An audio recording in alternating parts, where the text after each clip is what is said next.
De retour sur KTB Radio en direct de la 20e de Serre-les-Arts et nous sommes cette fois-ci avec l'artiste Nathalie Rack. Comment ça va? Bonjour à tous, oui ça va très très bien.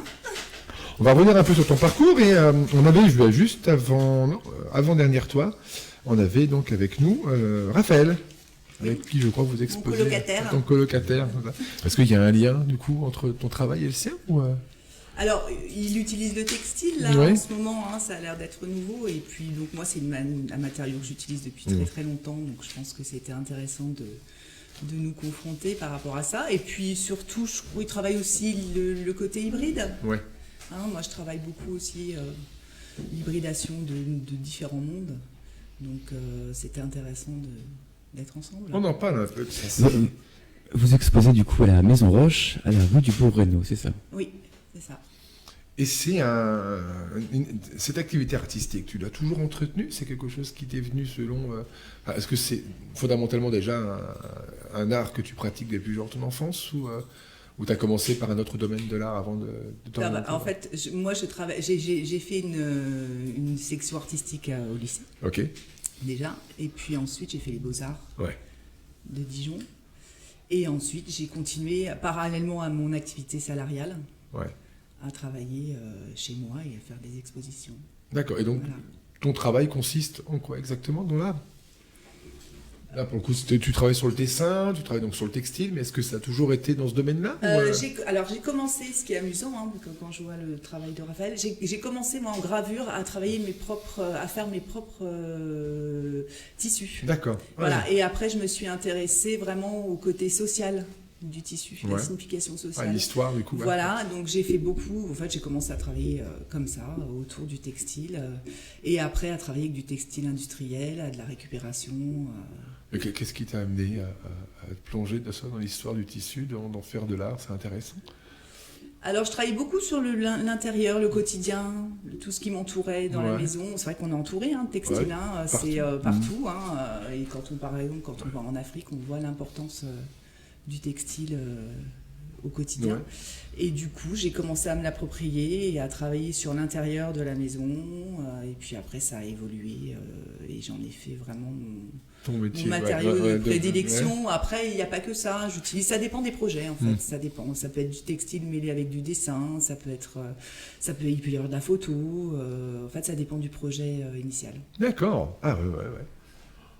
Y a-t-il un moment comme ça dans ta carrière où tu décides vraiment, parce que tu me dis que tu fais donc à la fois un travail salarial, mais un moment où tu as dû commencer, comme beaucoup d'étudiants comme ça qui étaient en école, à décider fondamentalement de devenir artiste, de t'orienter vraiment dans... Quel moment ça apparaît, ça? Tu dis, tiens, non, je vais quand même... Alors, j'ai pas décidé d'être artiste. Enfin, j'ai pas décidé d'être artiste. J'ai toujours eu une activité salariale. Ce qui m'a permis, justement, après, chacun fonctionne, chacun a ses stratégies, comme je dis toujours. Mais c'est vrai que moi, j'ai besoin d'avoir une activité à côté qui me laisse pleine liberté pour la création quand j'ai envie. Alors, je peux ne pas exposer pendant longtemps. Je peux faire une exposition quand on m'invite aux 20 ans de Serre-les-Arts, voilà, ce qui me fait très plaisir. Et puis voilà, ça me laisse le temps de faire ce que j'ai envie quand j'ai envie. Et du coup, c'est du plaisir ou on va dire un exutoire, quelque chose? Il y a les deux. Il y a un moment où ça commence à monter, il faut que ça sorte. Donc voilà, après il y a des phases aussi, comme nous tous, où on est inspiré, où on n'est pas inspiré, selon l'état psychique aussi. Oui, les périodes, des périodes. Et puis, mais il y a des moments, effectivement, où j'ai des pièces en tête et il faut un moment que ça sorte. Donc ça, c'est les deux. Et c'est du plaisir aussi. Il y a des choses que je fais vraiment par pur plaisir et des choses que je fais par nécessité. Parce que j'ai besoin de les faire. Oui, besoin de... ça a besoin de toucher sortir. À la matière. Oui. Se rappeler qu'on peut pas oublier en fait ce qu'on fait, bien sûr. On a tous, pour ceux qui pratiquent les arts, on a tous ce petit truc quand même. J'ai vu quelqu'un, c'est pour ça que je ne sais plus. En quoi consiste exactement, du coup, ton travail artistique? C'était une méthode. Comment tu procèdes un peu? Moi, je travaille vraiment au feeling. Ouais. Voilà. Tu fais pas de plan, du dessin peut-être? Alors, non, j'ai tout en tête. D'accord. Ah oui. J'attaque direct. Ça, c'est assez commun aux artistes qu'on a vus j'attaque direct. hier ou aujourd'hui. Ouais, tout est construit dans ma tête. Et après, c'est vrai que je me laisse guider selon certaines formes que je repère ou sur lesquelles je tombe par hasard. Je me dis, tiens, ça va faire partie de la base. Ouais. Et après, en général, ça sort d'un jet. Il faut que ça soit fait. Ouais. Il faut que ça soit vite fait. Ouais, Est-ce qu'il y a un travail qui a été le plus difficile à réaliser? Ou un travail qui t'a le plus marqué par sa création? Alors, c'est un travail que j'ai fait il y a longtemps, que j'ai présenté à CERD d'ailleurs, qui est le travail du buffet. C'était un espèce de grand buffet avec des gourmandises. Et ça a été assez prenant. Ça a été, ça a été long. Ça a été assez épique. Ouais. Est-ce que tu peux nous faire une description brève pour les auditeurs qui... Alors peut-être certains l'ont vu. Alors c'est vrai que ça fait maintenant quelques années, puisque c'était dans les premières années où j'arrivais dans la région, donc ça devait être entre 2010 et 2012. Et en fait, ce sont des plateaux avec des petits fours. Tout en textile, avec des impressions, de corps, et qui sont mis en forme dans des plateaux. Donc c'était assez amusant parce que tout le monde pensait que c'était le buffet. C'est bien celui-ci? Oui, c'est celui-là. Voilà. C'est extraordinaire. Pour le montrer, ouais. Oui, c'est ça. Extraordinaire. En plus, le retour caméra donne vraiment du coup l'impression, à mon avis, que c'est un véritable buffet de mets, quoi. Combien de temps ça te prend à peu près? Ah, mais je compte pas. Tu comptes pas? Mais non. En idée large, je vois, tu as l'idée, tu as le schéma en tête, tu sais qu'il va falloir telle matière. Et là, on se dit, mais pourquoi je fais ça? Oui, oui. Ça, le pourquoi dans l'art, il est métaphysique. Voilà, c'est ça. Mais en temporalité, combien de temps une œuvre peut te prendre à peu près? T'as un record, par exemple? Le buffet, par exemple, combien de temps ça t'a pris? C'est des soirées, comme je travaille, c'est des soirées de couture. Je sais pas, là, il y en a pour un mois de travail. Est-ce que tu as du matériel, tu couds, du coup? Oui. Tu teins, j'imagine aussi, tu dessines dessus? Non, là, c'était du transfert photo. D'accord, ok. Donc, j'ai ma table à repasser, j'ai tout mon petit équipement. J'ai juste, désolée, j'ai juste une petite question pour rebondir. Tu disais que du coup, c'était exutoire de ton art. Et est-ce que du coup, j'imagine que tes émotions, elles ont finalement peut-être un rôle fondamental pour créer ce genre d'œuvre, ou pas? Selon les émotions que tu vas ressentir, est-ce que tu vas orienter ton œuvre sur telle forme, tel thème, tel sujet? Ouais. Alors il y a les émotions, mais il y a aussi le questionnement. C'est le questionnement aussi parfois qui me fait travailler. D'accord. Je me questionne sur telle ou telle chose ou sur notre place, comme tous, dans le monde, et le lien qu'il peut y avoir avec tout ce qui m'environne. Donc c'est surtout le questionnement qui me fait... Ça offre une réponse. Et le côté émotionnel, il est plus dans le moment où je le fais. Ouais. Ok. Voilà, c'est dans l'état... l'état de création. C'est ça. Ouais, c'est exceptionnel, bien sûr. Là, des moments où, effectivement, des fois, on est un peu pas en transe, mais voilà, on est complètement... On dort pas. C'est ça. On fait le truc qu'il faut le faire. Oui. En parlant de thème, est-ce qu'il y a un thème cette année pour toi? Est-ce que tu as un thème spécifique représenté dans ton travail? Est-ce que tu as créé, par exemple, pour cette année? Alors, j'ai une dernière pièce, là, les masques qu'on voit, là, qui est un petit clin d'œil à Voisin Vigilant, qui m'a questionné. Ouais. Et ce sont des masques d'escrime, non, c'est ça? Oui, ça. Oui, ce sont des masques avec l'œil au milieu. Voilà, ouais. Et non, j'ai pas eu un thème particulier. Il y a des pièces qui sont très anciennes. J'ai juste essayé de faire le lien entre plusieurs créations dans différents moments de ma vie, qui pouvaient aussi montrer que je m'intéressais au monde animal, végétal, humain. J'ai fait beaucoup de travail sur l'anatomie que j'avais présenté il y a quelques années aussi. Donc j'ai fait tout un espèce de petit parcours visuel avec des liens entre les pièces, mais j'ai pas une thématique précise. Oui, c'est vraiment ce qui occupe ton esprit, ta pensée. Ah, c'est génial. Tu as déjà exposé à Serre-les-Arts, c'est ça? Oui. Comment tu ressens ce 20e anniversaire avec les personnes qui sont déjà venues exposer et qui exposent encore aujourd'hui? Comment tu ressens cette atmosphère de famille Oui, c'est ça. C'est un côté très festif, très familial. Je suis très contente de participer à ces 20 ans. Je trouve que le travail de Serre-les-Arts est très important. Ça laisse... l'ambiance générale est quand même assez importante parce qu'il y a de tout. Il y a des enfants, il y a les gens du village, il y a des gens de l'extérieur. C'est intergénérationnel, c'est familial. Et puis je pense qu'on a besoin, il faut avoir des manifestations comme celle-là. C'est hyper important, surtout dans le monde actuel. C'est des espaces de liberté, d'expression. Il faut être vigilant, il faut les garder, ces espaces de liberté. Donc je trouve que c'est un très très beau travail qu'ils font, toute l'équipe. Et ils tiennent, et c'est super. Et puis on retrouve effectivement des amis artistes. Il y a une super ambiance. Je pense que c'est un superbe retour en arrière pour beaucoup. Oui, puis tout le village s'y met. Ouais. Il y a un engouement, il y a un altruisme qui est ambiant, une bienveillance. Il a cette dimension, Serre-les-Arts, parce que le vieux village est connu pour son histoire, pour les différentes périodes où il y a eu des festivités, l'entrepôt, la place de Loche qui servait à faire certaines fêtes populaires qui étaient assez extraordinaires. Bon, ça a changé pour d'autres emplacements aujourd'hui. Mais parmi les événements produits de village, Serre-les-Arts reste vraiment le seul où on est au cœur complet, d'ici jusqu'à la chapelle. Mm-hmm. C'est l'itinéraire parfait, tant pour découvrir l'artiste que pour découvrir le village. Ah oui, c'est sportif. C'est le seul événement où vraiment tout est pris. Il faut aimer la marche. Il faut aimer la marche. Voilà, prenez vos baskets. Mais l'ascension en vaut vraiment la peine. Vraiment, c'est une ascension qui en vaut vraiment la peine. Je voulais qu'on revienne sur un point du passé. Tu as fait de la radio, c'est ça? Ou non, tu as travaillé avec pour une technicienne, c'est ça? Non, en fait, dans le cadre de mon travail de salarié, on a fait des projets effectivement avec un groupe où on a monté des émissions radio, donc sur Fréquence Mistral.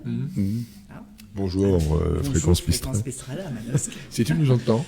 Voilà, et on a travaillé avec eux et on a monté, on allait faire des reportages, on allait interviewer des gens et moi je montais les émissions. Ah, génial. Voilà, donc j'avais eu de l'aide d'un technicien de Fréquence Mistral qui m'avait un peu briefé sur la machine. Voilà, la machine. Et on a fait comme ça plusieurs émissions du chat qui tousse, puisque c'est le chat qui tousse.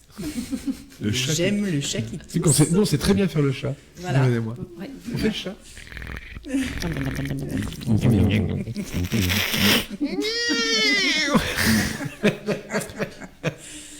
ne sait pas faire le chat qui tousse. C'est particulier, c'est tout un art. Ah oui. C'est tout un programme. Le ronron, le crachat, ça va. Mais alors là, nous les font à la maison. C'est un moment de silence, on le regarde. C'était le moment chat de la journée. Le pâté, c'est après. Ouais, le pâté, ça sera ce soir. Comment on te contacte? Tu as des réseaux sociaux, tu as un site internet? Non. Rien de tout ça? Je suis incontactable. Incontactable. Ce mot, je suis incontactable. Mais par contre, vous pouvez me contacter. Certains ont mon 06. Ouais. T'as un mail peut-être, si les gens sont intéressés pour... Oui, j'ai un mail, oui, tout à fait. Est-ce que ce mail peut être communiqué pour des gens qui seraient intéressés? Faut que je le dise. Si tu veux. C'est pas obligé. C'est pas obligé, non. Si des gens veulent te contacter ils me contactent, mais je peux donner mon mail. Donc c'est nathalie.rac04@gmail.com. D'accord, famille de Gmail, c'est pas parfait, ça c'est merveilleux. Donc on a reparlé un peu de ton ressenti. Qu'est-ce qui, en plus tu connais donc bien le festival, qu'est-ce qui selon toi pourrait rendre, tu sais qu'on va préparer tout doucement la 21e, avec certainement une nouvelle carte, pour le coup, c'est une idée qui est un peu omniprésente là, en écho dans les rues du village et dans les équipes bénévoles et internes, de donner un nouveau visage jeune à Serre-les-Arts après 20 ans. Qu'est-ce qui, selon toi, pourrait le rendre un tout petit peu plus grand, le rendre différent des 20 années évolutives qui ont fait Serre-les-Arts jusqu'à cette 20e où on a un schéma qui fonctionne, on a une équipe qui est là. Qu'est-ce qui pourrait rendre, selon toi, peut-être un peu plus différent pour le coup. Elle est à la hauteur de son âge. En 2023, tu vois, tu découvres de nouveaux visages, du coup. Il y a plein de jeunes impliqués. Il y a d'autres associations qui se sont installées au village et qui sont, du coup, devenues bénévoles. Tu as dû rencontrer Lola, par exemple, du château. Non, tu vas pas croiser Lola. Et surtout toi... Croisé, mais... Ah oui, tu l'as croisé, Lola. Et surtout toi qui a déjà exposé auparavant, voilà, tu as déjà une vision de ce festival. Comme disait Cyril, quelque chose qui pourrait avancer encore plus loin, quelque chose qui pourrait rassembler encore plus. Alors déjà, je pense qu'ils ont déjà quand même une bonne programmation au niveau des artistes. Alors la diffusion et l'appel à projet, peut-être déjà, il est diffusé largement. Ouais. Après, je pense aussi aux écoles d'art. Peut-être, par exemple, il y a les Beaux-Arts à Digne. Ouais. Peut-être faire appel aussi. Des partenariats avec des écoles. Oui, ça pourrait être... il y a quand même Aix, il y a quand même Digne. Marseille non plus, qui n'est pas bien loin aussi. Donc ça peut être aussi une piste. Marseille, Grenoble. Grenoble qui est à côté aussi. Lille aussi, Lille à côté. Calais.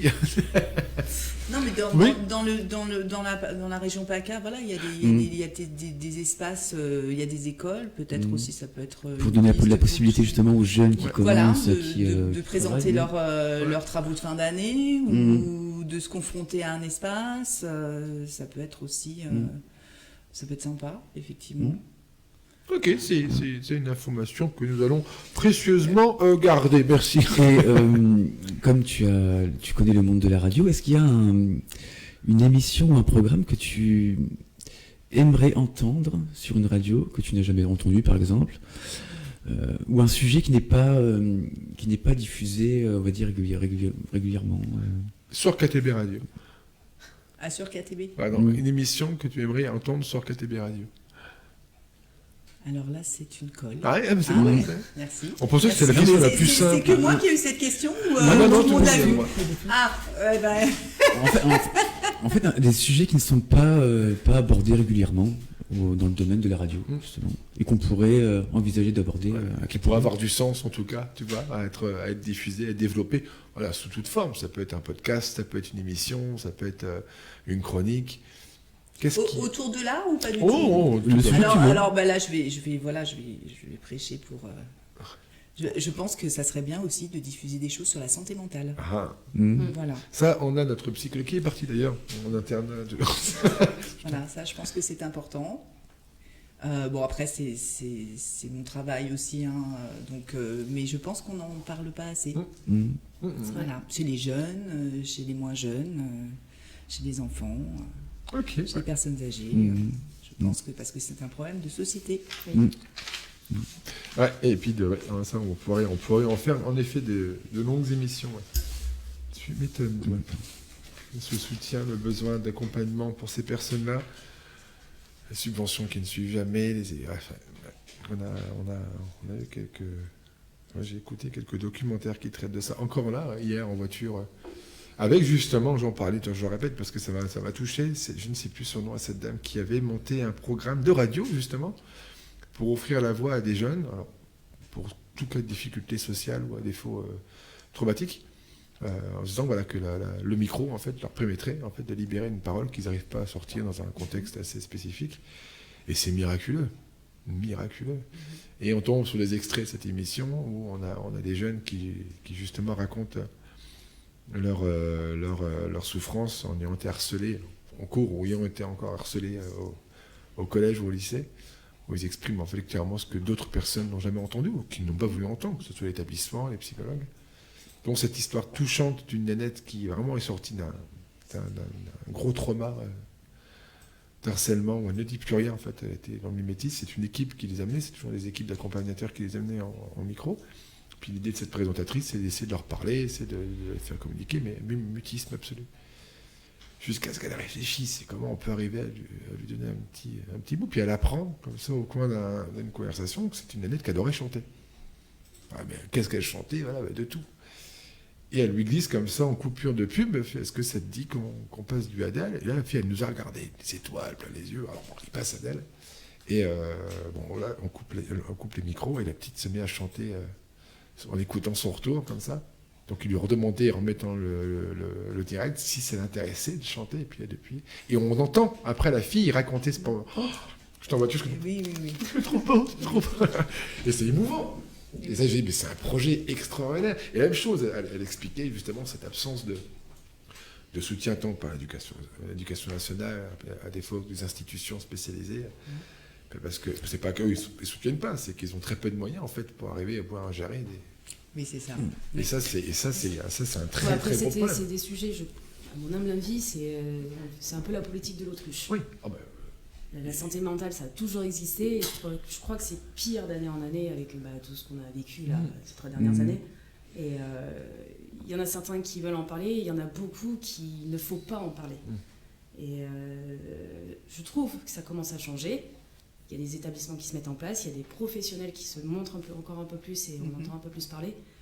Il y a des livres aussi sur le sujet, beaucoup de livres, d'illustrations. Et puis qui dénoncent, surtout des livres qui dénoncent les qui conditions. Dénoncent, mais aussi au-delà de dénoncer, c'est déjà accompagner et aider ces personnes-là. Ouais. Parce que quand elles n'en ont pas conscience, par le biais de certains livres ou d'art, s'en rendre compte. Parce que du coup, tu travailles dans ce domaine, c'est ça? Alors, moi, je travaille dans un GEM, c'est un groupe d'entraide mutuelle. Donc, il y en a dans toute la France. Et il faut savoir que souvent, dans ces dispositifs, il y a énormément d'artistes qui interviennent. Il y a beaucoup d'ateliers, que ce soit art plastique, sculpture, musique, théâtre, écriture. Donc il y a beaucoup de choses qui se font à ce niveau-là. Nous-mêmes sur Manosque, et moi j'interviens aussi sur Apt, il y a aussi des ateliers comme ça de création. Donc c'est très très important aussi l'artistique dans ce champ-là, parce que ça libère énormément aussi la parole, le geste et la communication. Verbaliser la pensée, soit par le dessin, par tout support d'expression possible.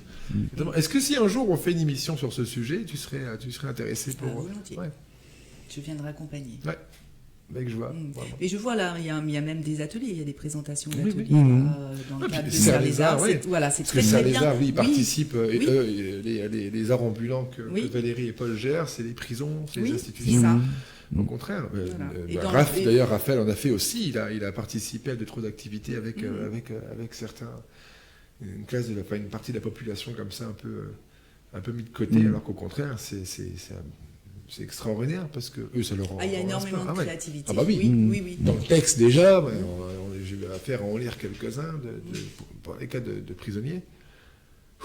Ça pèse, mais c'est incroyable. C'est très fort. Et eux, ils se découvrent des talents, certains. Moi, il m'est arrivé d'emmener effectivement des groupes voir des expositions où il y en a qui ont découvert ce milieu artistique dont ils n'avaient jamais eu accès. Et il y en a, j'en ai vu pleurer, moi. Ils ont été tellement dans l'émotion. Donc, il y en a beaucoup qui ont découvert la création et l'ensemble des artistes qui exposent, qui ont découvert tout un monde. Et qui maintenant se sont mis, certains, à faire des choses ici, à travailler. C'est bien. Alors nous, c'est pas de l'art-thérapie, ça n'a rien à voir, mais on est plus sur des ateliers de création. Voilà. C'est pas pareil. Pour moi, c'est pas pareil. On se ferait une émission. C'est un sujet qui va être pas mal. Merci d'avoir accepté notre invitation. Merci pour ce super moment. Merci pour l'ambiance chaleureuse. On rappelle que tu exposes donc à la Maison Roche, rue du Bourg-Rénaud, donc pour le 20e festival de Serre-les-Arts. C'était Cyril et Romain et Lauriane et il veut dire quelque chose. Et Mathéo. À la technique. Merci aux personnes qui nous ont écoutés, qui nous ont suivis depuis ce matin à 9h. On revient à 14h. À 13h. Avec 13. Ah oui, c'est vrai, 13h, qui n'est pas noté. Merci, Sarah. J'ai ta feuille qu'elle a, toi. À 13h, avec Cyril va nous dire avec qui. Avec Popote et Guillaume. On vous expliquera ça tout à l'heure. Deux artistes. Ça va parler de bois, ça va parler du bouèche. Et ça va parler de vraiment local. Ce sont deux artistes assez exceptionnels. Nous revenons dans 1 heure sur KTB Radio. À tout à l'heure.